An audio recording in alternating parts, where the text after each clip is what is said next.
পেঁপের এই রেসিপিটা করে দেখতে পারেন। চিংড়ি মাছ দিয়ে পেঁপের এই রেসিপিটা ভাত বা রুটি দুটোর সঙ্গে খেতে কিন্তু দুর্দান্ত লাগে।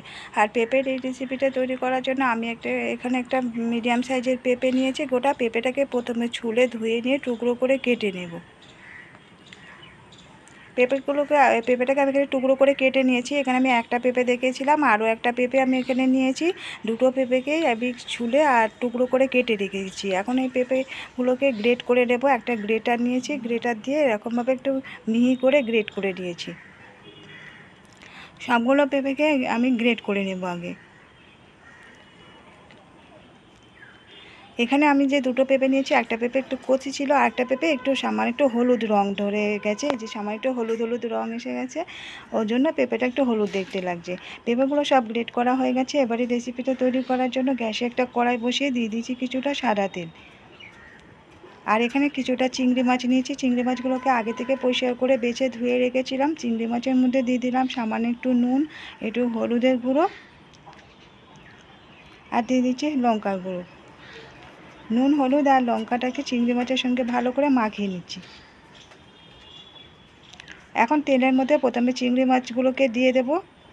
চিংড়ি মাছটাকে হালকা একটু করে ভাজা করে নেব। খুব বেশি কড়া করে ভাজবো না, বেশি কড়া করে ভাজলে চিংড়ি মাছগুলো শক্ত হয়ে যায়। একটু হালকা করে ভাজা করে নেব।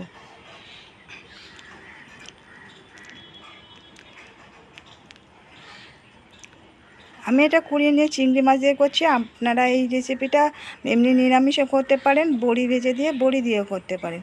এখন ওই তেলের মধ্যে দিয়ে দিচ্ছি হাফ চা চামচ সাদা জিরে ফোড়ন আর একটা তেজপাতা। এখন দিয়ে দিলাম একটা মিডিয়াম সাইজের পেঁয়াজ কুচানো। পেঁয়াজটাকে প্রথমে একটু ভাজা করে নেব।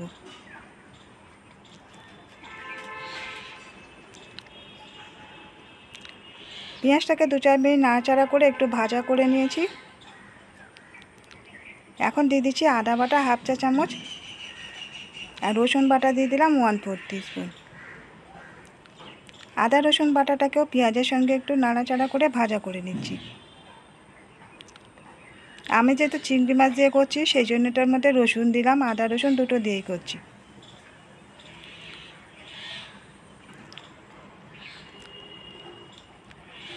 এখন এর মধ্যে দিয়ে দিচ্ছি স্বাদ মতো নুন আর হলুদের গুঁড়ো দিয়ে দিলাম হাফ চা চামচ,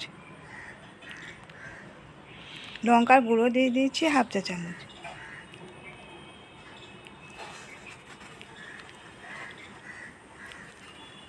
এখন এই মশলাগুলোকে একটু কষিয়ে নেব। সামান্য একটু জল দিয়ে দিচ্ছি।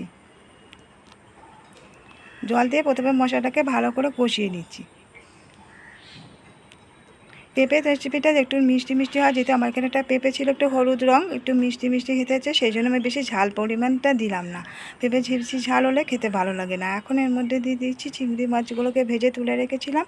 সেই চিংড়ি মাছ ভাজাগুলোকে দিয়ে মশলার সঙ্গে একটু কষিয়ে নিচ্ছি। এখন যে পেঁপেগুলোকে গ্রেট করে তুলে রেখেছিলাম সেই গ্রেট করা পেঁপেগুলোকে দিয়ে দিচ্ছি। গ্রেট করা পেঁপেটাকে দিয়ে মশলার সঙ্গে খানিকক্ষণ নাড়াচাড়া করে প্রথমে একটু মিশিয়ে দিচ্ছি। আর গ্যাসের ফ্লেমটা মিডিয়ামে রাখা আছে, যেহেতু এটা পেঁপেটাকে গ্রেট করে রাখা, আমি এখানে ঢাকা দেবো না, এমনি এটাকে না কষতে কষতে পেঁপেটা হয়ে যাবে।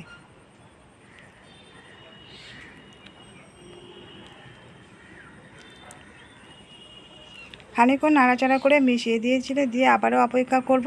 এভাবে মাঝে মাঝে একটু নেড়ে নেড়ে দিতে হবে, দিলেই পেঁপেটা হয়ে যাবে। যেহেতু এটা মিহি করে গ্রেট করা আছে আমি এর ঢাকা দেবো না। আর মধ্যে দিয়ে দিলাম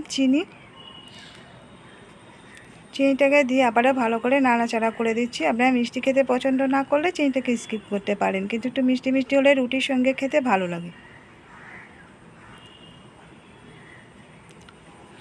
পেঁপেটা অনেকটা এখন কমে এসছে। আবারও খানিকক্ষণ একটু নাড়াচাড়া করে এটাকে একটু কষিয়ে নিয়ে তারপরে নামিয়ে নেব।